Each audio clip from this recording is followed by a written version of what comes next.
बिस्मिल्लाहिर्रहमानिर्रहीम। अस्सलाम वालेकुम। मैं हूं मोहसिन शहजाद मोहसिन। स्टूडेंट्स, हम चैप्टर नंबर 7 पढ़ रहे हैं और इसी चैप्टर का आज हम बहुत एक इम्पॉर्टेंट टॉपिक पढ़ने लगे हैं जो कि है सिंपल पेंडुलम। सिंपल पेंडुलम भी एक सिंपल हार्मोनिक मोशन ही होती है। इससे प्रीवियस क्लास में हमने पढ़ा था कि एक मैथ स्प्रिंग सिस्टम भी सिंपल हार्मोनिक मोशन परफॉर्म करता है। तो आज की क्लास में हम ये देखेंगे कि एक सिंपल पेंडुलम भी सिंपल हार्मोनिक मोशन परफॉर्म करता है। लेकिन इसकी डिटेल को समझने से पहले हम ये देख लेते हैं कि सिंपल पेंडुलम क्या होता है। तो स्टार्ट करते हैं आज का लेक्चर।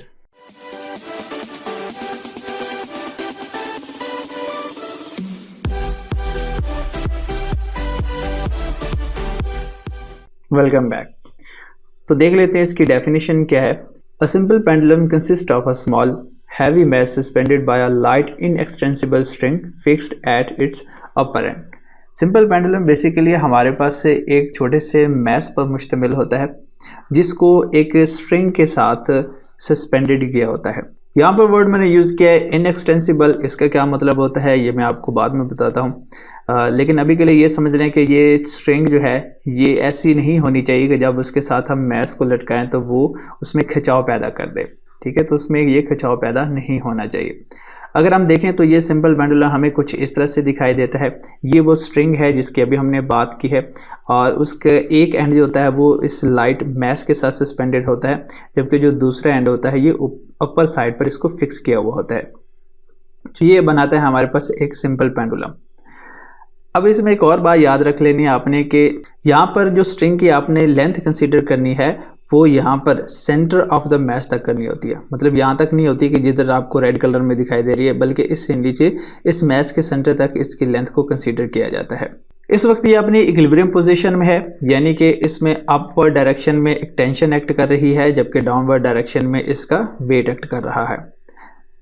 जिस पॉइंट पर हमने इसको सस्पेंड किया है उस पॉइंट को हमने सी का नाम दिया है और ये जो इसकी मीन पोजीशन है इसको हमने ओ से रिप्रेजेंट किया है, जबकि इस ऑब्जेक्ट के मैस को हमने स्मॉल लेटर एन से रिप्रेजेंट किया है। जब क्या करेंगे हम इसको डिस्प्लेस करवाएंगे राइट डायरेक्शन में तो ये अपनी इस पोजीशन पर आ जाएगा और यहाँ पर एक एंगल बनाएगा जिसको हम कहेंगे एंगल थीटा। इसने यहाँ पर बनाया। यहाँ पर याद रखिएगा कि सिंपल पेंडुलम को सिंपल कहने की वजह क्या होती है, मतलब हम सिंपल पेंडुलम को सिंपल क्यों कहते हैं। जो यहाँ पर एंगल बन रहा होता है ना, ये एंगल बहुत स्मॉल बनना चाहिए। अगर ये एंगल स्मॉल होगा तो इसके हिसाब से यहाँ पर जो एम्पलीट्यूड होगा वो भी स्मॉल होगा और यहाँ पर जो पाथ बनेगा, जो कर्व पाथ होगी, ये भी ऑलमोस्ट स्ट्रेट होगी। तो इसी सिचुएशन को हम सिंपल कहते हैं। और अभी हम क्योंकि सिंपल पेंडुलम पढ़ रहे हैं तो हमने भी इसी चीज़ को अज्यूम करना है। याद रखिएगा कि यहाँ पर जिस सिंपल पेंडुलम को हम डिस्कस कर रहे हैं ये एक आइडियल सिंपल पेंडुलम है। आइडियल सिंपल पेंडुलम से मुराद ये होगा कि जो कि फिजिकल लाइफ में एग्जिस्ट नहीं करता। तो अब जो हमने इस पूरे स्ट्रिंग की लेंथ है उसको स्मॉल लेटर एल से रिप्रेजेंट करना है। अगर हम देखें तो यहाँ पर अपने इस पाथ पर ये to and fro motion perform करेगा। अब क्योंकि हमने बताया कि जो सिंपल पेंडुलम होता है ये भी एक सिंपल हार्मोनिक मोशन परफॉर्म करता है, तो आगे जाके हम इसको रिलेट भी करेंगे कि ये किस तरह से परफॉर्म कर रहा है। अब जब अपनी इस एक्सट्रीम पोजीशन पर पहुंचा है तो यहाँ पर इसको रिलीज किया जाएगा तो ये वापस जाएगा अपनी मेन पोजीशन की तरफ। अब इनर्शिया की वजह से यहाँ पे रुकेगा नहीं और चला जाएगा अपनी दूसरी एक्सट्रीम पोजीशन पर और वहाँ से फिर वापस अपनी फर्स्ट एक्सट्रीम पोजीशन पर आ जाएगा और इसी तरह से ये to and fro motion perform करेगा। जो इसकी नई पोजीशन है इस पोजीशन को हमने बी कहा है। अब यहाँ पर डाउनवर्ड डायरेक्शन के अंदर हम अगर देखें तो इस ऑब्जेक्ट का जो मैस है वो जो वेट है वो हमेशा डाउनवर्ड डायरेक्शन में एक्ट करेगा। अब क्योंकि जो अपवर्ड डायरेक्शन में फोर्स लगेगी वो टेंशन फोर्स होगी और नीचे जो उसका मैस होगा ये दोनों एक दूसरे के एग्जैक्टली ऑपोजिट होते हैं, सेम मैग्नीट्यूड के होते हैं और ऑपोजिट डायरेक्शन होने की वजह से एक दूसरे के इफेक्ट को कैंसिल करते हैं। लेकिन जब ऑब्जेक्ट अपनी पोजीशन ओ से पोजीशन बी की तरफ आ जाता है तो उस वक्त इसका जो वेट होगा वो एग्जैक्टली डाउनवर्ड डायरेक्शन में एक्ट करेगा, जबकि यहाँ पर जो स्ट्रिंग के अंदर टेंशन होगी वो किसी सर्टेन एंगल पर एक्ट कर रही है। ऐसे सिचुएशन में ये दोनों एक दूसरे को बैलेंस नहीं करते, फिर हमें इस फोर्स के कंपोनेंट बनाने पड़ते हैं। यहाँ पर फोर्स है हमारे पास वेक्टर mg है और जबकि हम टेंशन की बात करें वो अपवर्ड डायरेक्शन में यहाँ पर एक्ट कर रही है।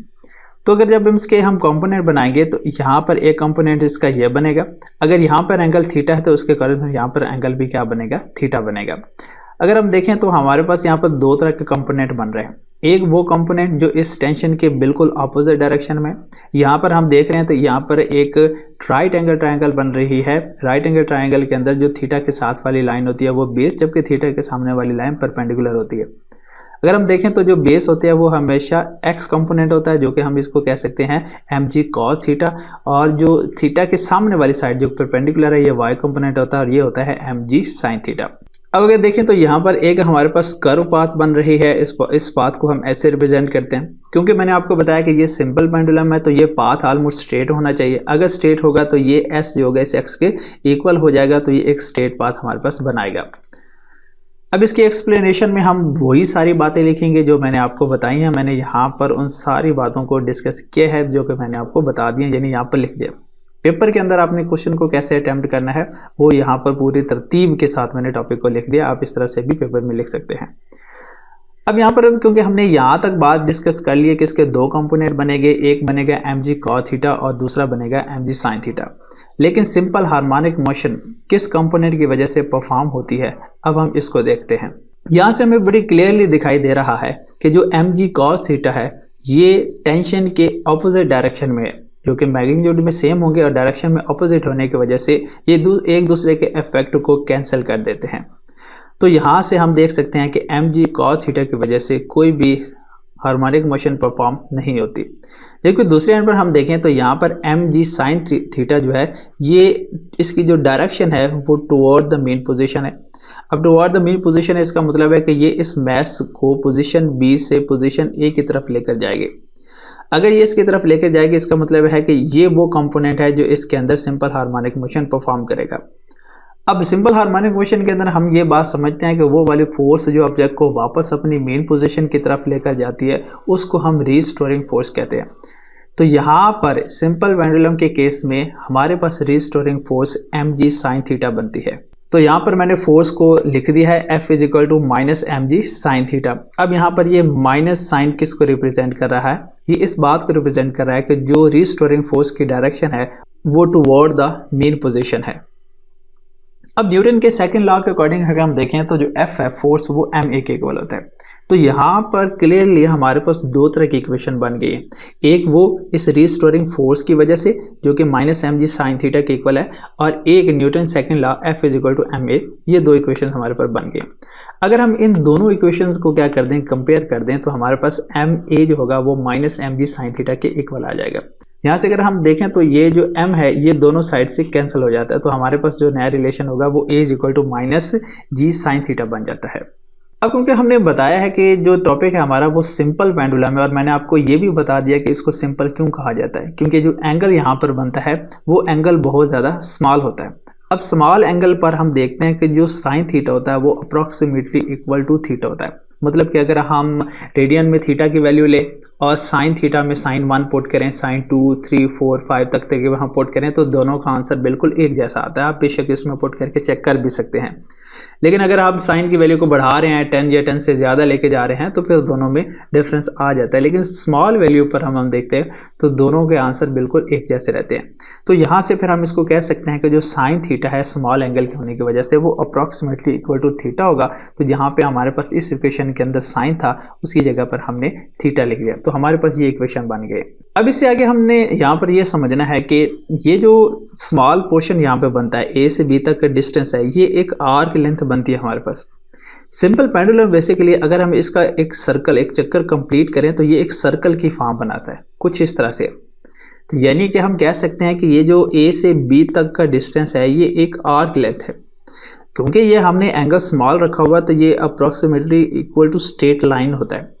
अब अगर हम स्ट्रेट लाइन होगा इसको, जिसको मैंने x के साथ रिप्रेजेंट कर दिया है, तो फिर भी ये देखा जाए तो ये आर्क लेंथ होती है, और आर्क लेंथ हम सर्कल के साथ रिलेट करवाते हैं। ये होता है s = r थीटा के इक्वल होता है। अब ये अगर हम देखें तो यहाँ पर r जो होता है वो सर्कल का रेडियस होता है, थीटा से मुराद ये होता है कि जो इस सेक्टर के दरमियान बनने वाला एंगल होता है, ठीक है, और s जो होता है ये आर्क लेंथ को शो करता है। हमारे इस केस में देखा जाए तो यहाँ पर ये जो स्ट्रिंग की लेंथ है ये सर्कल के रेडियस की तरह बिहेव कर रही है। तो हम यहाँ पर कह सकते हैं कि जो इस केस में r है बेसिकली सर्कल का रेडियस वो l है, और यहाँ पर जो बनने वाला थीटा है वो तो थीटा के ही इक्वल है, जबकि यहाँ पर जो एस होगा ये हमारे पास एक आर्क लेंथ है। अब क्योंकि मैंने कहा कि ये आर्क लेंथ ऑलमोस्ट स्ट्रेट होगी, इस वजह से हमने इसको एक्स के साथ रिप्रेजेंट कर दिया। तो यही इक्वेशन जो हमने ऊपर लिखी है s is equal to r theta, इसको मैं लिख सकता हूँ x is equal to l theta.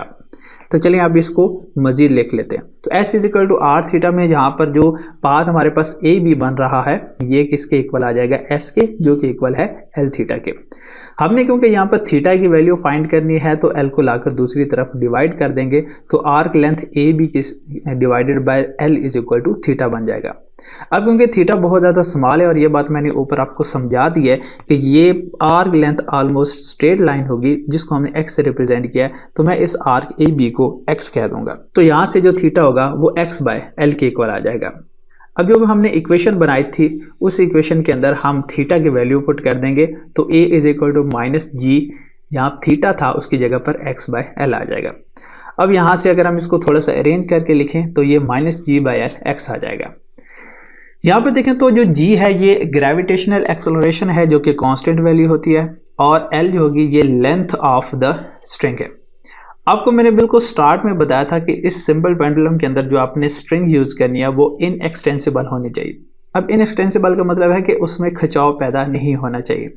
अगर हम इनएक्सटेंसिबल स्ट्रिंग यूज़ ना करते और उसके साथ जैसे ही मैस को सस्पेंड करते हैं तो उस स्ट्रिंग की लेंथ पहले से ज़्यादा हो जाती, बढ़ जाती। तो अगर बढ़ जाती तो ये इसका मतलब है कि जो लेंथ है सिंपल पेंडुलम की वो कांस्टेंट ना रहती।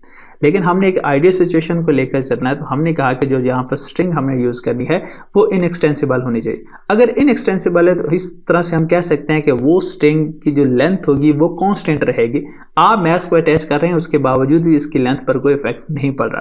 तो अगर हम देखें यहाँ पर उसी कॉन्सेप्ट को यूज़ करते हुए, तो ये जो जी है ये भी कांस्टेंट है, तो नीचे जो एल है लेंथ ऑफ द स्ट्रिंग फिर ये भी कांस्टेंट होगी अगर ये इनएक्सटेंसिबल है। तो अगर ये कांस्टेंट है तो फिर इस तरह से हम कह सकते हैं कि दोनों वैल्यू कांस्टेंट है, तो मैं इसको सिंपल कांस्टेंट लिख देता हूं। जैसे हम प्रोपोर्शनैलिटी के साइन को हटाकर इक्वल और कांस्टेंट लगाते हैं वैसे हम इसका रिवर्स भी कर सकते हैं। कांस्टेंट और इक्वल को हटा के वापस प्रोपोर्शन का साइन लगा सकते हैं, तो a is directly proportional to x हो जाएगा। अब क्योंकि यहाँ पर नेगेटिव साइन भी है तो यहाँ पर हम नेगेटिव साइन भी लगा लेते हैं। तो ये बात हम जानते हैं। ये बिल्कुल इस चैप्टर के स्टार्ट में मैंने आपको बताया था कि जब कभी भी हमने किसी ऑब्जेक्ट की सिंपल हार्मोनिक मोशन को प्रूव करना होता है तो हम ये देखते हैं क्या एक्सेलरेशन उसके नेगेटिव ऑफ डिस्प्लेसमेंट के डायरेक्टली प्रोपोर्शनल है या नहीं। तो हमारे इस केस में ये डायरेक्टली प्रोपोर्शनल आ गया। तो इस तरह से हम कह सकते हैं कि जो सिंपल पेंडुलम होता है ये भी एक सिंपल हार्मोनिक मोशन परफॉर्म करता है। चलिए अब समझते हैं सिंपल पेंडुलम के टाइम पीरियड के बारे में। जब हमने टाइम पीरियड फाइंड करना है तो सबसे पहले हमें दो तरह के एक्सेलरेशन की वैल्यू को कंपेयर करना पड़ता है। एक एक्सेलरेशन तो वो होता है जिस टॉपिक में हम मौजूद होते हैं। ये बात मैंने आपको प्रीवियस टॉपिक में भी समझाई थी, यहाँ पर मैं रिपीट कर रहा हूँ। क्या मतलब हुआ इस बात का? जो टॉपिक आप पढ़ रहे हैं, जैसे कि अभी हम सिंपल पेंडुलम पढ़ रहे हैं, इसमें एक्सेलरेशन की वैल्यू हमने ये फाइंड की थी minus g by l x, ये एक्सेलरेशन की वैल्यू है। और जो दूसरी एक्सेलरेशन की वैल्यू होती है वो जनरल फॉर्म होती है, जो कि हमने यूनिफॉर्म सर्कुलर मोशन के केस में हमने ये फाइंड की थी, जो कि थी a is equal to minus omega square x. अब इन दोनों इक्वेशंस को आप लिख लें। अब लेफ्ट साइड पर देखें तो दोनों साइड पर एक्सेलरेशन है, तो अगर लेफ्ट हैंड साइड इक्वल होती हैं तो उसके राइट हैंड साइड भी इक्वल ही होंगे। तो हम दोनों इक्वेशन को कंपेयर करेंगे तो ये इक्वेशन कुछ इस तरह से बन जाएगी।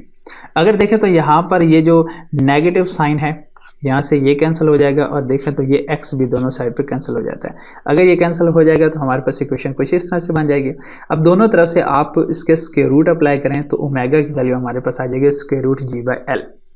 ये पहला काम होता है, चाहे आपने हॉरिजॉन्टल मैथ स्प्रिंग सिस्टम के लिए फाइंड कर रहे हैं टाइम पीरियड या सिंपल पेंडुलम के लिए कर रहे हैं, आपने सबसे पहले ओमेगा की वैल्यू फाइंड करनी होती है। और वो कैसे फाइंड करते होते हैं? दो तरह के एक्सेलरेशन को कंपेयर करके, एक उस टॉपिक एक्सेलरेशन जिस रिलेशन को आप डिफाइन कर रहे हैं, और दूसरा जो जनरल फॉर्म होती है माइनस ओमेगा स्क्वायर एक्स के साथ।